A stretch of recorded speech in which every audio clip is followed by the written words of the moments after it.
What if I told you that SoFi, the financial technology company, could reach a valuation of $100 in just 10 years? Imagine the possibilities, the excitement, and the potential returns. It's an intriguing prospect that begs exploration. So, in this video, we will dive into the fascinating world of SoFi's future valuation and uncover the insights that could shape your investment decisions.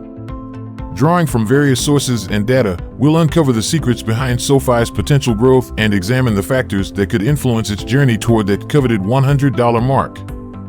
So, fasten your seatbelts and prepare for a deep dive into SoFi's valuation in the next decade. SoFi, the financial technology company, has an exciting position regarding its price-to-book and price-to-sales ratios. These ratios provide insights into how the market values the company compared to its assets and revenue. When we look at SoFi's price-to-book ratio, we find it relatively low, indicating that the market values the company at around 1.4 times its assets. In comparison, traditional banks like JP Morgan, Wells Fargo, and Citigroup have significantly lower price-to-book ratios, suggesting that the market has less trust in their balance sheets. This highlights the perception that banks could be more reliable and transparent in the eyes of investors. On the other hand, SoFi's price-to-sales ratio is higher, reflecting the market's view of SoFi as a tech business rather than a traditional bank. It is often compared to tech companies like PayPal and Square, which have higher price-to-sales ratios. This perception of SoFi as a disruptor in the financial industry, leveraging technology to offer innovative services, has yet to translate into a valuation that aligns with traditional banks fully. However, being perceived as a disruptor comes with its own set of challenges. SoFi needs to prove itself to the market and gain the trust of investors and institutions. Traditional banks are not keen on endorsing their disruptive competitor, making it harder for SoFi to attract institutional investors. This creates a hurdle for SoFi to reach its total valuation potential and forces the company to demonstrate its stability and reliability in a sector dominated by established players. Now, let's take a closer look at SoFi's growth rate in recent years. The company has experienced significant growth, with numbers hovering around 40% and potentially higher. Such impressive growth rates are undoubtedly noteworthy and have caught the attention of investors and analysts alike. However, sustaining such high growth rates over a decade can be arduous. Considering the challenges that may arise as a company matures and expands is essential. Factors such as market saturation, increased competition, and the law of large numbers can hinder the ability to maintain rapid growth consistently. Taking a conservative approach, it's reasonable to assume that SoFi's growth rate may moderate over time. A more moderate growth rate, around 15% per year, would still be favorable but more aligned with long-term sustainability. On the other hand, an optimistic scenario might envision SoFi continuing to outperform expectations and maintaining a higher growth rate, perhaps around 45% per year. While this level of growth is undoubtedly exciting, it becomes increasingly challenging to achieve and sustain as a company grows. Moreover, let's explore the concept of dilution and its impact on the number of outstanding shares. Dilution refers to the increase in the total number of shares available in the market, which can have implications for existing shareholders. In SoFi's case, dilution occurs when the company issues additional shares, leading to more outstanding shares. There are various reasons behind SoFi's dilution strategy, including employee compensation. Similar to other companies like Palantir, SoFi uses shares as a form of compensation for its employees. This helps attract and retain talented individuals who have a vested interest in the company's success. Different dilution scenarios can arise depending on the rate at which new shares are issued. For instance, if SoFi maintains a consistent dilution rate of around 3% per year, the outstanding shares would gradually increase. This dilution scenario has implications for existing shareholders as their ownership stake in the company gets diluted. However, it's important to note that other factors, such as acquisitions or the need for additional capital, can also influence dilution. If SoFi decides to acquire another company or raise funds through additional share offerings, it could lead to a more significant dilution effect.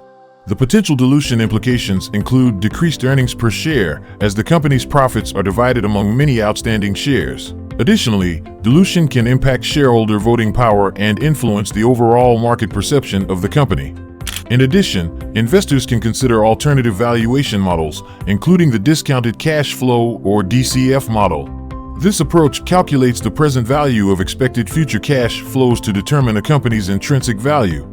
According to Alpha Spread, the DCF value of SoFi as of June 19th was estimated at $7.99 per share. This value suggests a conservative and realistic perspective based on cash flow projections on the company's worth. It's important to highlight the significance of considering multiple valuation perspectives when assessing the potential value of a company like SoFi. While the DCF model provides one viewpoint, other models and approaches may yield different results. But before we continue, we want to thank you for watching this far. Institutional investors, such as pension and large funds, also play a significant role in the financial market. However, regarding SoFi, their participation has been relatively low. SoFi is seen as a disruptor in the financial industry, challenging the traditional banking sector. With their established presence and conservative approach, traditional banks often hesitate to invest in a company like SoFi. They view SoFi as a competitive force that could threaten their market share.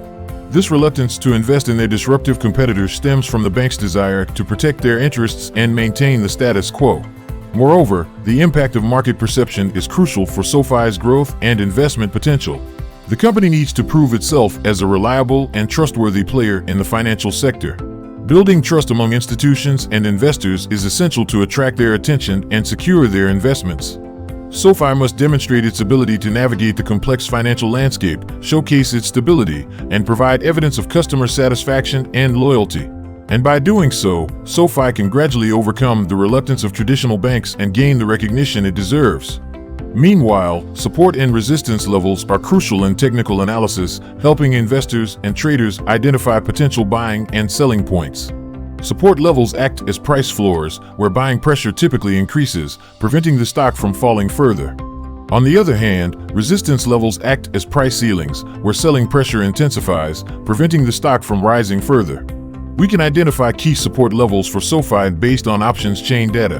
One notable support level is around $7, where many put options are positioned. This indicates that many investors have hedged their positions and expect the stock to hold above this level. Another support level to consider is around $8, with many put options suggesting potential buying interest. Conversely, resistance levels can indicate potential selling pressure in the market.